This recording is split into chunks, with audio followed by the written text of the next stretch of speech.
श्री कृष्ण गोविंद हरे मुरारी, हे नाथ नारायण वासुदेवा। आमलकी एकादशी व्रत कथा, फागुन शुक्ल पक्ष एकादशी। इस एकादशी व्रत कथा को करने से मिलती है सभी पापों से मुक्ति। मुख्य पांडव युधिष्ठिर के अनुरोध पर श्री कृष्ण ने आमलकी एकादशी व्रत का महत्व समझाया, जो सभी पापों से मुक्ति दिलवाता है। विष्णु प्रेमी इस व्रत की पूजा विधि से विशेष फल प्राप्त करते हैं। श्री कृष्ण ने विस्तार से पूजा और जागरण की विधि बताई, जो स्वर्ग और मोक्ष प्रदान करने वाला है। नमस्कार दोस्तों, अगर आप भी आमलकी एकादशी व्रत कथा सुनना चाहते हैं और एकादशी का महत्व और आशीर्वाद ग्रहण करना चाहते हैं तो इस वीडियो को अभी लाइक करें और साथ ही हमारे चैनल को सब्सक्राइब करना ना भूलें, ताकि कृष्ण भगवान की कृपा आपके ऊपर बनी रहे। तो चलिए शुरू करते हैं आमलकी एकादशी व्रत कथा।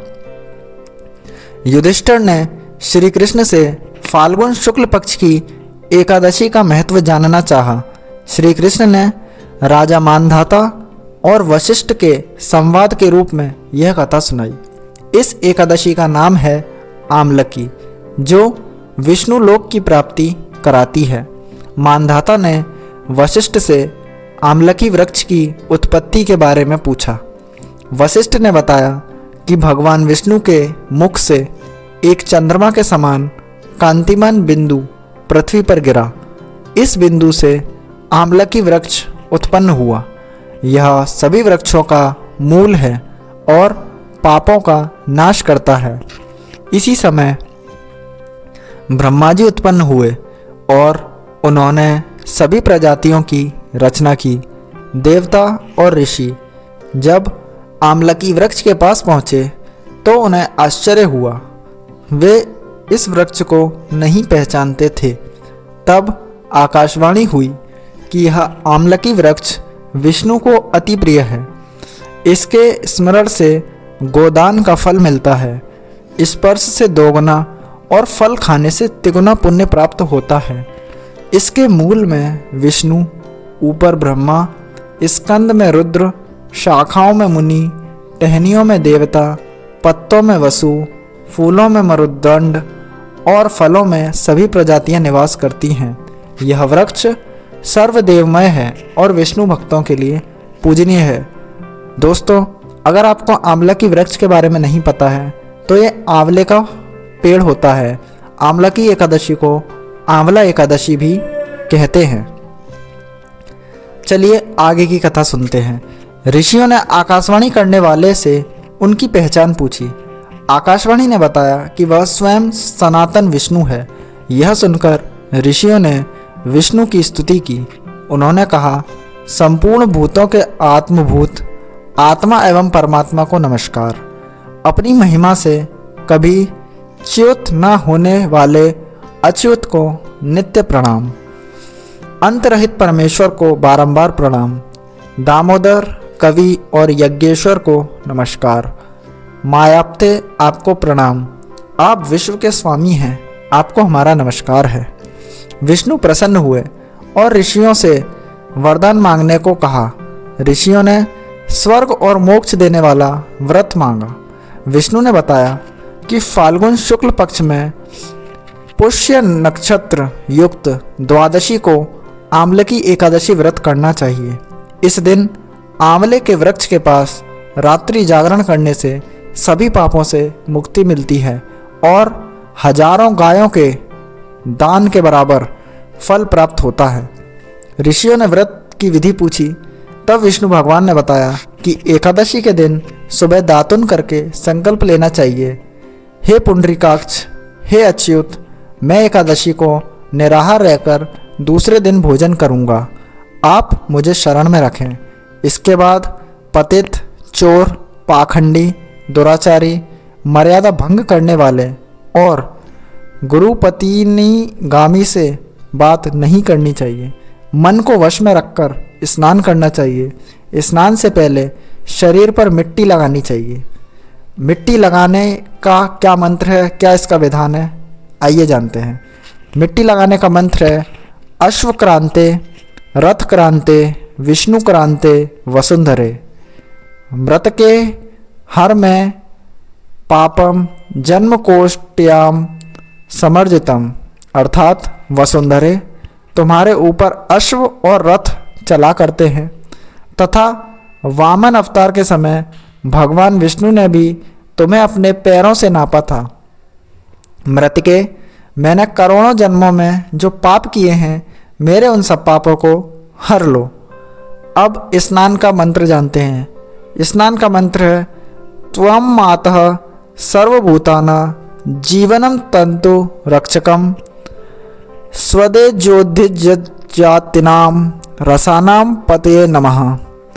स्नानत्रो अहम सर्वतीर्थेषु हृदय प्रसन्नवणेषु च नदीषु देवखातेषु इदम स्नानम तो में भवेत, अर्थात जल की अधिष्ठात्री देवी माता तुम संपूर्ण भूतों के लिए जीवन हो, वही जीवन जो स्वेदज और उद्विज जाति के जीवों का भी रक्षक है।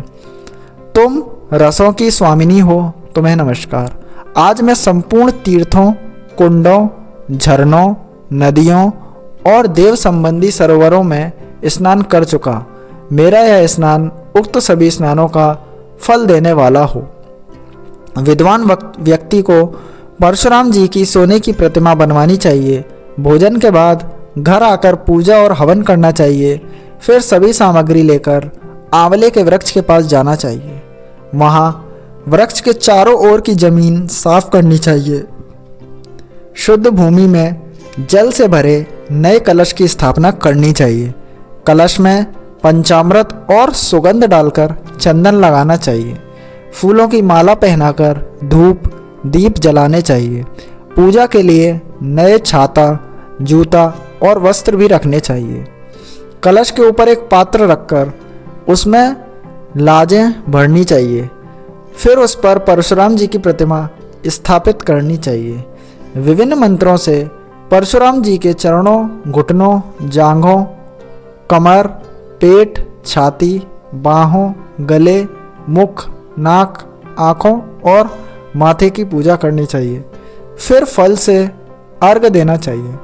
अर्घ का मंत्र है नमस्ते देव देवेश जामदगन्य नमोस्तुतो ते ग्रहाणि अमिर्मम दत्तमामलक्या युतम हरे, अर्थात देव देवेश्वर जमदग्नि नंदन श्री विष्णु स्वरूप परशुराम जी आपको नमस्कार है।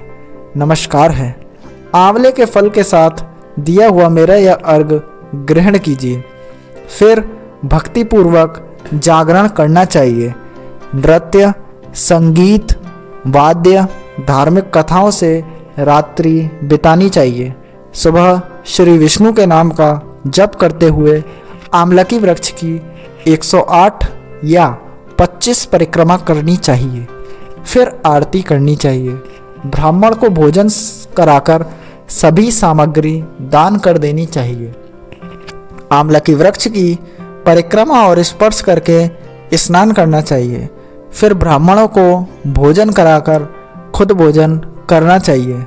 इस व्रत से सभी तीर्थों के दर्शन और दुनिया में जितने भी दान होते हैं उन सभी दानों के बराबर फल मिलता है। यह सभी व्रतों में उत्तम व्रत है। वशिष्ठ ने बताया कि श्री विष्णु अंतर्ध्यान हो गए। फिर सभी ऋषियों ने इस व्रत का पालन किया। श्री कृष्ण ने युधिष्ठिर से भी इस व्रत को करने का आग्रह किया। यह व्रत सभी पापों से मुक्त करता है और इस व्रत के करने से आपको अवश्य ही मोक्ष की प्राप्ति होती है। तो दोस्तों, ये था आमलकी एकादशी का व्रत। अगर आप भी आमलकी एकादशी का व्रत कर रहे हैं तो इस कथा को अवश्य ध्यान से सुनिए और इस कथा में दिए गए सभी उपायों को ध्यानपूर्वक कीजिए ताकि आपका भी व्रत सफल हो सके। और अगर आपने अभी तक वीडियो को लाइक नहीं किया है तो वीडियो को लाइक करें और हमारे चैनल को सब्सक्राइब करें ताकि आपको एकादशी का पुण्य भी मिले और भगवान विष्णु की कृपा भी आपके ऊपर बनी रहे। नमस्कार दोस्तों, इसी के साथ आज की वीडियो को यहीं ख़त्म करते हैं। मिलते हैं किसी दूसरी वीडियो में। तब तक के लिए धन्यवाद।